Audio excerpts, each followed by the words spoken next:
Terima kasih Anda masih bersama kami di Good Morning. Nah, biasanya kan ya, kalau misalnya kita mau beli camilan untuk buka puasa, kita tinggal datang aja nih ke warungnya langsung, atau zaman sekarang gitu ya, gampang, apa-apa serba mudah, beli langsung pakai aplikasi daring. Tapi yang satu ini rada beda nih pemirsa. Ini ada petugas pintu tol Jasa Marga yang beli takjilnya ini dengan cara mancing dari atas tol, entah berapa puluh meter tuh tingginya. Iya, tetap aja ini salah satu cara yang lebih mudah gitu ya, daripada turun dulu ya keburu maghrib. Ojol juga nggak mau nganterin tuh ke atas, Iya nggak bisa susah masuk. dong, soalnya kan masuk tol, motor nggak boleh masuk Itu ya. dia. Nah sementara itu sejumlah siswa SMP di Surabaya, Jawa Timur bagi-bagi takjil khas Ponorogo sambil memperkenalkan budaya reog. Nah ini kan dilakukan karena sudah ada negara yang mau klaim-klaim gitu ya. Ini salah satu bentuk dukungan untuk pemerintah mendapatkan hak paten reog Ponorogo sebagai warisan budaya non-benda ke UNESCO.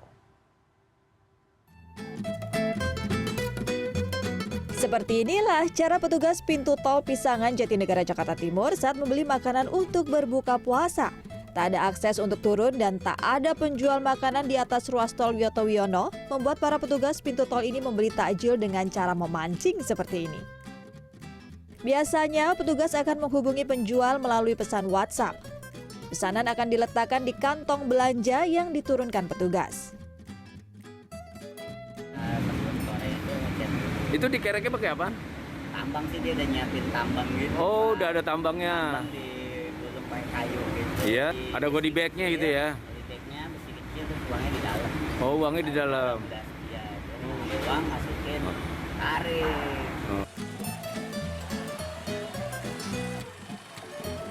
Kalau yang satu ini bagi-bagi takjil sambil memperkenalkan budaya reog Ponorogo. Aksi ini dilakukan oleh sejumlah siswa SMP Muhammadiyah 10 Surabaya, Jawa Timur, Kamis sore kemarin. Sambil memakai pakaian khas pemain reog, para siswa ini juga membagikan makanan khas Ponorogo.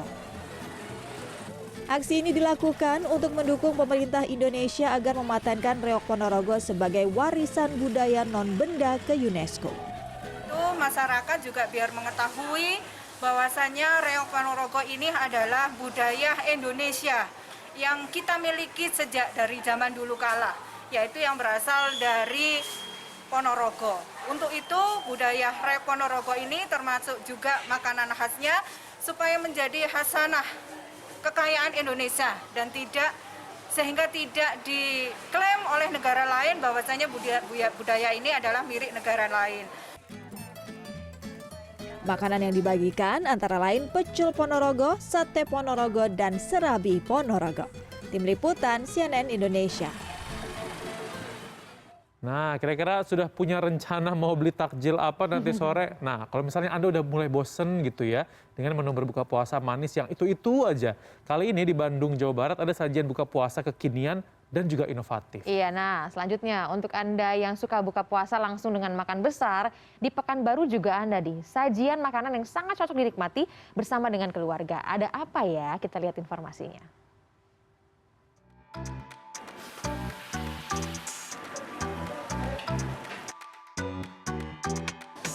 Melihat aneka kue ini, rasanya nggak sabar ya untuk menunggu waktu berbuka puasa tiba.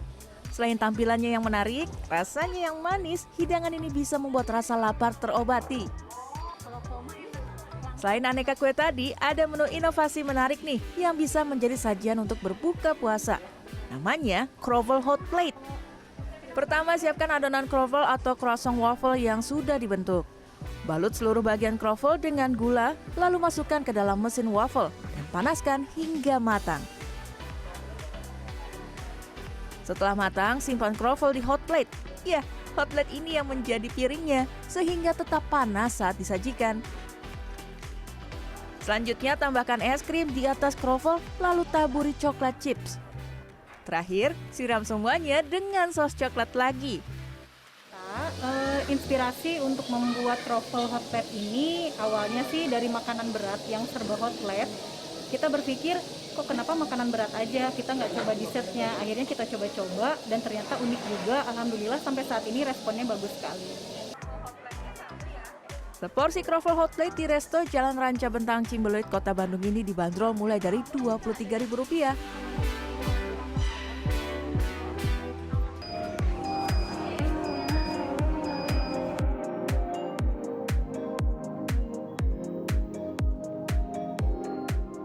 Jika Anda terbiasa berbuka puasa dengan makanan berat, menu ini bisa jadi salah satu pilihan Anda, yaitu seafood tumpah.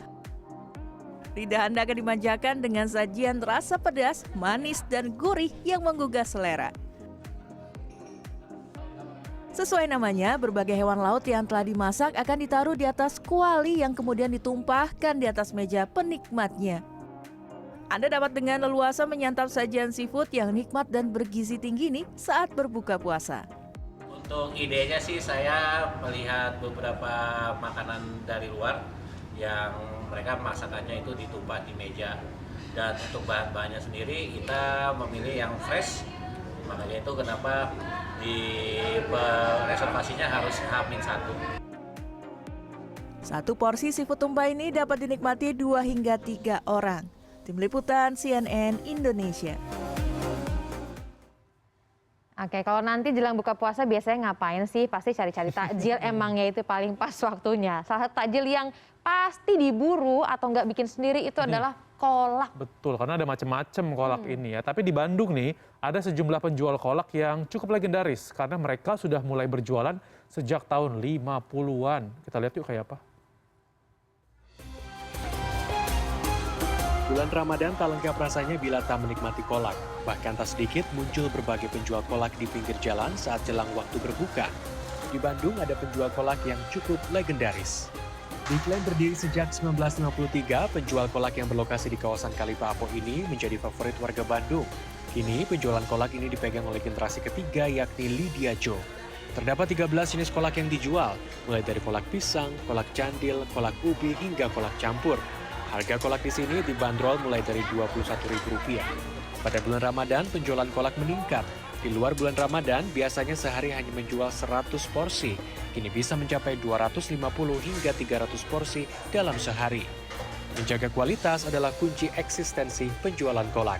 Kami tetap menjaga dari quality makanannya, dari pemilihan bahannya, proses pemasakannya, dan juga penyajiannya.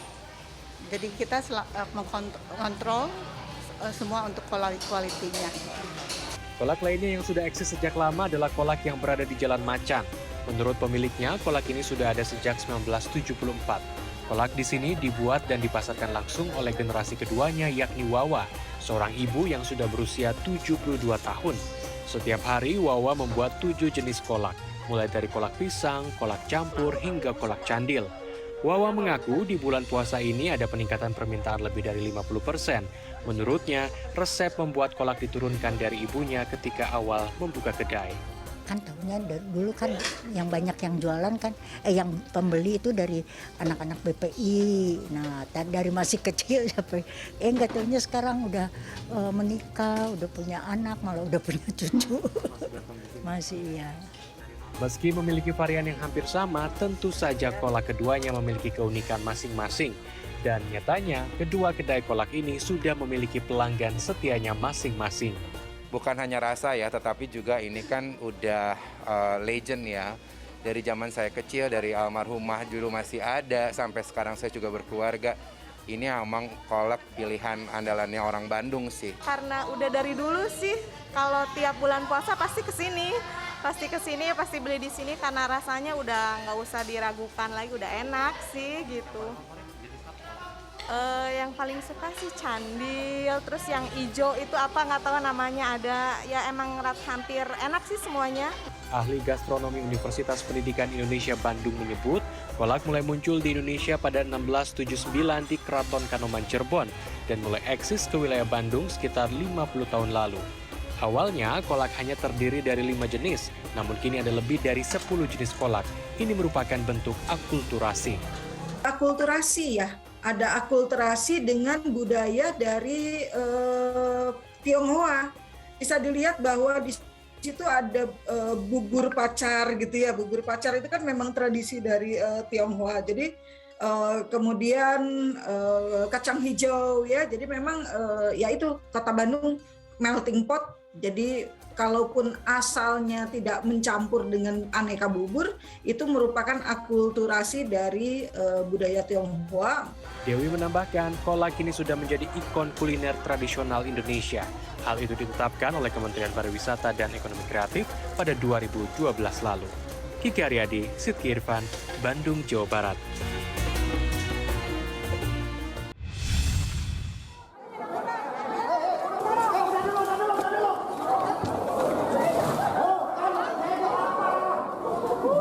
Masih ada nih, akibat berdesak-desakan di pintu masuk, sejumlah warga jatuh pingsan saat menunggu pencairan dana BLT minyak goreng dari pemerintah. Ya, informasi lengkapnya usai jeda di Good Morning.